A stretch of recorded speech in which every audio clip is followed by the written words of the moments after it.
Hold a baby up to a mirror, and you'll see a very specific kind of joy. They light up, they reach out, and they might even lean in to give the soft face looking back at them a kiss. But in that sweet moment, your baby has no idea who they are looking at. For the first year of their life, they truly believe they have just made a new friend. This transition from seeing a stranger to recognizing yourself reshapes how a child perceives their own place in the world. But figuring out exactly when that realization happens poses a unique problem. You can't just ask a baby what they are thinking. To solve this, developmental scientists rely on a beautifully simple experiment known as the rouge test. A researcher or caregiver subtly wipes a small dot of red makeup onto the tip of the baby's nose, making sure the child doesn't notice it happen, and then sits them in front of a mirror. A younger baby sees a stranger with a funny red nose, and they reach out to touch the glass. But an older baby does something entirely different. They pause, and their own hand drifts up to their own face. They try to rub the red mark away. In that tiny gesture, the baby proves they understand that the reflection is theirs and the mark is on them. To recognize yourself, your brain must hold a stable mental picture and match that invisible map against a reflection. This takes over a year. A developing brain needs immense memory to carry a consistent identity. The internal picture takes months to solidify. At 8 months old, a baby still treats the mirror purely like a window. They babble and bang on the glass, completely thrilled by the bright playmate laughing on the other side. By 12 to 15 months, the behavior shifts. The baby starts glancing between the reflection and the real objects around them, checking to see how the mirror baby mimics their movements. Then, near the 24-month mark, if you discreetly tuck a sticker onto their shirt, they will spot it in the mirror and immediately reach for their own chest to peel it off. That successful reach marks the culmination of months of invisible brain construction. And this sense of self never arrives in isolation. It triggers an entirely new family of behaviors that parents will start noticing right at the same time. Take embarrassment.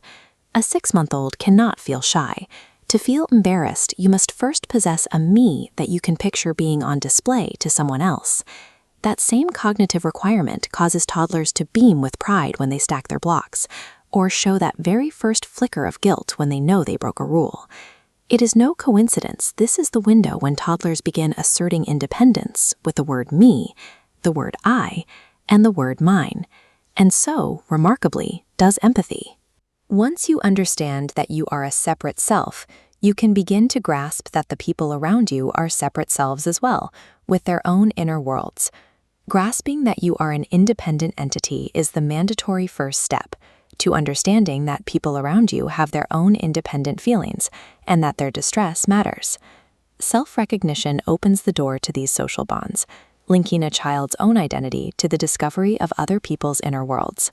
If your 14-month-old is still happily kissing the glass, there is no need to worry. The standard 18 to 24-month marker you see in textbooks is simply an average, not a rigid biological deadline. We know this because scientists took the exact same rouge test to global communities in Kenya, Cameroon, and islands in the Pacific. Looking at this data comparison chart, a startling anomaly appears.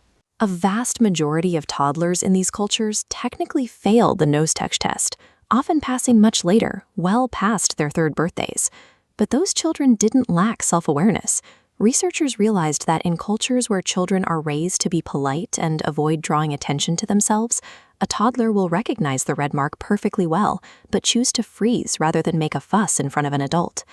Even accounting for cultural differences, the human timeline is astonishing when you place it against the rest of the natural world. Passing the mirror test is an incredibly rare feat in the animal kingdom, limited to a short roster of highly intelligent creatures, like great apes, a few dolphins, and some elephants. A child's sense of self is a highly advanced, flexible trait. It is shaped by their unique temperament and their environment, operating on its own clock rather than a standardized schedule. Which brings us back to your own living room. You do not need to run scientific experiments with makeup to check if your child is on track. When you sit down in front of a mirror together, you can just let it be pure, joyful play.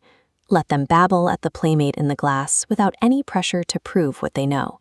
Every time you name their toes, play peekaboo, or simply say their name with affection, you are helping them gather the information they need to define who they are. The moment your baby finally looks into the glass and reaches for their own face, they are simply showing you the result of thousands of tiny interactions. They discover who they are because they were already seen and loved by you.